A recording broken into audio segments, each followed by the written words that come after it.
Shalom Israel first. I want to give all praise, glory, honor to Yahweh, by Shemir Al-Shai, by Shemir Kakadash.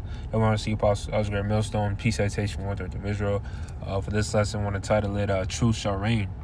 Alright, and basically just going into how, the truth is always going to stand, and Proverbs 12 and 19 literally, hits it home. Alright, but I'm going to read it. It says, Proverbs 12 and 19, truthful words stand the test of time, but lies are soon exposed. All right, so this truth is standing. This truth is standing bold, for lack of better words. All right, because you got all these people that are coming against the truth, and all these all these people are coming against the truth, and they can't they can't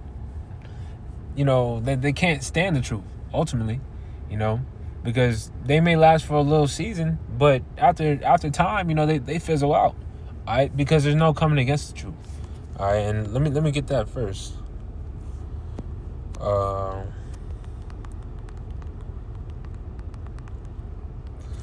Corinthians 13 and 8, it says, "For we can do nothing against the truth, but for the truth." All right, so the truth is gonna stand. Why is that? It's because it's the Lord's words. We are all subject to the Lord's words and His will. All right, and to prove that, let's go to Isaiah 55, and I believe it's 8. 55, Isaiah 55 and start at 11 actually. It says, "So shall my word be that goes forth out of my mouth. It shall not return unto me void, but it shall accomplish that which I please, and it shall prosper in the thing whereto I sent it." So everything was already written. Hold up. Okay. Well, yeah, everything was already written. Like, for example, you're gonna have scoffers and mockers. As read about in 2 Peter the 3rd chapter, if I'm not mistaken. Paraphrasing it goes, knowing this first, that there should be scoffers and mockers in the last days, walking after their own lust. Saying, "Where's the promise of His coming?" That's already written. So you gotta have people that have to fulfill that. You have people that have to fulfill, coming against the truth. Just being demons. All right. You got the vocab Malones, and you got heathens that are coming against the truth. But guess what? They can't do nothing against the truth. You're only bringing more publicity. There you go, publicity towards the truth. All right, because at the end of the day, the elect are going to awake and they're going to be sealed. All right, and that's that. You're not stopping the election from being sealed. All right, because this is predestinated from the beginning. All right, and let me go to this precept right quick. 2 Thessalonians 2. All right, 2 Thessalonians 2 and 3. It says, "Let no man deceive you by any means, for that day shall not come, except there come a falling away first, and that man of sin be revealed, the son of perdition." And who's that man? Esau, Edom. All right, he's being revealed. All right, and through he's being revealed, via his lies, being exposed on who he truly is. All right, being exposed on who he truly is. And because for a time, he deceived the whole earth. All right, let me get that scripture right quick.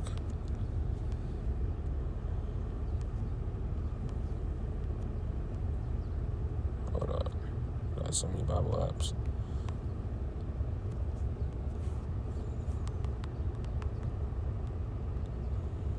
Let's see.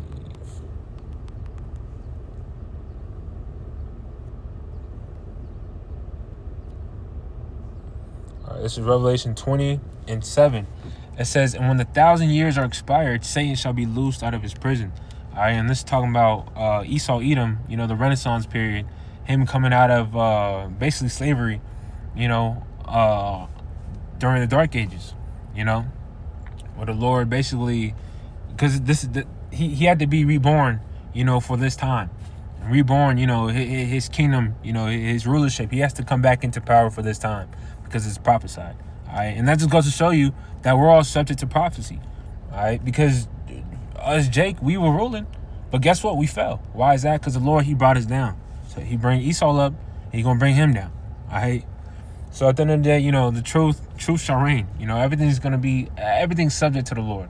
All right, but let me keep reading. It says, "And 8th verse, and shall go out to deceive the nations which are in the four quarters of the earth, Gog and Magog, to gather them together in battle, the number of whom is is as the sand of the sea. All right, so he gonna go deceive the nations. All right, he deceived the whole earth. All right, and how did he deceive the whole earth? Well, let's get that.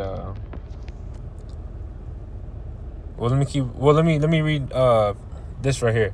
2 Thessalonians 2:4. It says, "Who opposeth and exalteth himself above all that is called the Most High, or that is worshipped, so that he, as the Most High, sitteth in the temple of the Most High, showing himself that he is the Most High." All right, so he deceived the world into thinking that he's the Most High chosen people. He's God. Everything looks like him, and he's just this powerful being. That is so great, which was a lie. All right. And through this truth, it's revealing him and exposing him for who he truly is. All right. Though, his lies were for a little season, basically just, let me get this right here. Isaiah 25:7. This comes to mind through the Spirit. Isaiah 25:7 says, "He will destroy in this mountain the face of the covering cast over all the people, and the veil that is spread over all nations." All right, and that covering cast is these false names to the nations. You're Asian, you're black, you're Latino, Native American, blah blah blah. Esau's white, and all these false ass names, and that's a lie. But through the Spirit and power of Yahweh Shemir Shai, everything's being exposed and revealed. All right, true. 2 Ezra 6:28. Or start at 27. It says, "For evil shall be put out, and deceit shall be quenched. As for faith, it shall flourish. Corruption shall be overcome, and the truth, which have been so long without fruit, shall be declared." All right, so we in the age of information. Everything is being revealed, and that's how you know we in the last days. All right, because in Matthew 24, Yahweh Shai said, "This gospel shall be preached to all nations for let me get it. I believe it's Matthew 24:14, if I'm not mistaken. There you go. Matthew 24:14, it says, "And this gospel of the kingdom shall be preached in all the world for a witness unto all nations, and then shall the end come." All right, and it's going to be the 100% truth. All right, because look at Christianity. Christianity's been here for a fat ass minute, and the end didn't come. All right, but this whole truth about the Israelites, and the elect are waking up, you see the course of this world is going downhill. All right, this kingdom is falling right before our eyes. All right, so that's how you know this is the truth. All right, and this truth is going to reign supreme. All right, let's go to pulling down. All right, 2 Corinthians 10:4. It says I'll start at 3. It says, "For though we walk in the flesh, we do not war after the flesh. For the weapons of our warfare are not carnal, but mighty through the Most High, to the pulling down of strongholds, casting down imaginations and every high thing that exalted itself against the knowledge of the Most High, and bringing into captivity every thought to the obedience of Yahweh Shai." Let's read this in the NLT, and then Let's read this in the NLT, and I'll end it off. I'm on a time crunch. All right, 2 Corinthians 10 and 4. It says, "We use the Most High's mighty weapons, not worldly weapons, to knock down the strongholds of human reasoning and to destroy false arguments," the lies.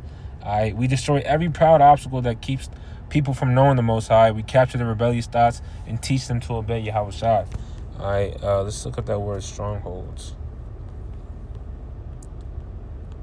Strongholds, a castle, fortress,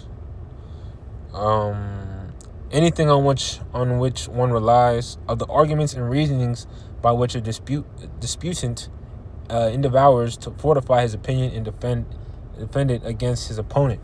All right, so that's the lies. People are so they're so engulfed in the lie, it's not even funny. That's why when this truth comes out, they crumble. They get crushed. All right, because this truth is always going to prevail. All right, so hopefully with that, this lesson was well said and edifying. I want to give all praise and glory to Yahweh, Ba'al Shem Yahweh Shai, Ba'al Shem Kakadash. Next time, shalom.